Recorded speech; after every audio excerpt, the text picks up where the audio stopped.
Hello, everybody, and welcome back to the Cold Hard Truth podcast. I'm Anish Gupta. I'm Jack Smith. I'm Shrikar Gendran. So today we are back again with the record predictions, and this time we're going to be doing the NFC East.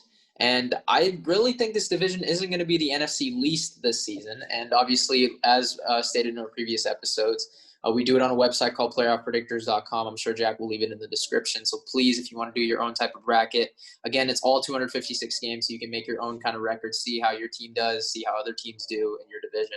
We'll leave that link down below. So I think let's just get straight right into it. And actually, before we go into it, I just wanted to say thank you guys so much for 200 subs. We set a goal about 20 days ago to hit it, and you guys really helped us out, so I really appreciate that. And obviously 300 on the way. We're going to get you as much content as we can with the season, literally at the time of this video, 10 days away. So I'm really, really excited, and I'm sure Jack and Tree are as well. So let's get started with the Dallas Cowboys. I'll let Shrikar start us off. Well, the season kicks off on September 10th, and it feels like, with us being in school, it's just each day, it seems like such a long time, but really, it's almost here. So I'm really happy for that. But let's get into the Dallas Cowboys. Of course, Mike McCarthy, the new head coach in town. I have him going 10-6. I'm actually really optimistic about the Cowboys this year. I think I've expressed that a bunch during the offseason. I really like their draft. I think I like the moves they made, signing Everson Griffin most recently. I think they're a really complete roster. Of course, the secondary is in question. They might move Chidobe Awuzie to safety. We'll see how that works, but I think this offense is killer, especially with Mike McCarthy, and Kellen Moore is still calling the shots, so that's always good there. Mike Nolan, that's a new scheme on defense, and I think it's going to help too. So 10-6, I'm really believing in this team. I think the toughest games, they do play the Ravens. You do play the Seahawks. You make two West Coast trips. You play LA and Seattle. I think you play the entire NFC West and AFC North as part of that sort of interdivisional rotation. So, of course, the NFC West, the toughest division in the NFL. AFC North, it is pretty tough up there too. So I think even though you have the third easiest schedule, I think there are games that, where the Cowboys are going to have to prove themselves, because they went 4-4 at home, I'm pretty sure. And that was really the biggest kind of knock on their season, and the fact that they couldn't beat good teams. And I think McCarthy and the Cowboys, they just have a lot to prove. Will they step up? I think they will. 10-6 is my prediction. Yeah, I think 10-6. I could see it if they win, one more game, because I've got them going 9-7. I think it's weird that they've got the third easiest schedule, because there are some hard games on here.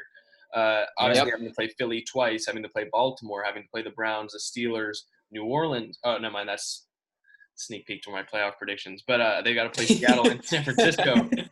But I think that it's a tough schedule. But like you said, Mike McCarthy's there now. I think this is always up there every year for the most talented roster in the NFL. And I think the one thing holding them back every year was Jason Garrett. Obviously, he's gone now over to another NFC East team we'll talk about later in the Giants. But I think Mike McCarthy puts together the talent on this offense. I think that they had a great draft. They drafted three guys in the first 3 rounds that I had going first round of my mock draft that we did. And I think it was a killer draft. So I think this team puts their talent together. I've got them going 9-7. I think there are still some games they lose. And obviously, sometimes the talent doesn't come together, and they aren't great at beating good teams. But I've got them going 9-7, and that's good enough for a playoff spot for me. Okay, so for all the Cowboys fans watching this, hopefully if Daffy is there, I apologize in advance. Look, it's not even like I'm an Eagles fan or whatever. Obviously, everyone knows how much I like Carson Wentz. But going back to the Cowboys here, it's hard for me to put it on paper that this team really is going to do that much better without Jason Garrett. And I know he was holding them back to some extent, but again, it's just I need to see it. And it's no knock on Dak Prescott. Obviously, I think there is some tension there, though. The contract wasn't done. He's literally the only, quote unquote fundamental piece that hasn't gotten paid. Right? Jalen Smith's gotten it. Ezekiel Elliott, Amari Cooper, list goes on. So I think there's some dysfunction there. And look, I've got them winning the games that they should win. And the problem is there are some games though where I'm just up and down on. And it's funny because I have them going 8-5, and then I have them losing their final 3. And yes, I think the Giants pull off an upset week 17, and I'm like so tempted to put him in as the 7 seed. Jack knows this. I have like around 3 teams that fighting for that 7 seed, and I have him just missing out at 8-8.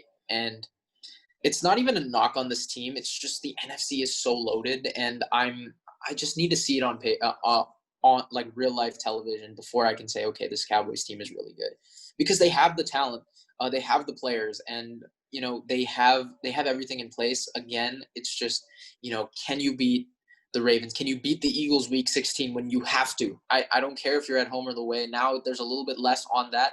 I know Dallas will have a little bit more fans than most teams, but still, can you do it? Can you get it done? And it's been a while since we've seen Dak Prescott, in the big scenario, right? Like a playoff game. But when he was there week 16, I know he had some shoulder struggles, but you have to get it done especially against the Eagles team that was as depleted as it was. So I still knock him for that. Obviously, I got him winning, the games that they should. I mean, I even have him beating my own team, the Browns. I think they make it close with the Ravens. I do got them splitting with Philly. I think they go 4-2 in the division. But again, I need to see it. 8-8 is not bad at all, but obviously I think they could easily go 9-7 or 10-6. I think with the expectations. Oh, go ahead, Jack. Yeah, does Dak get a contract after 8-8? No. See, that's I think he's gonna be on another team by 2022.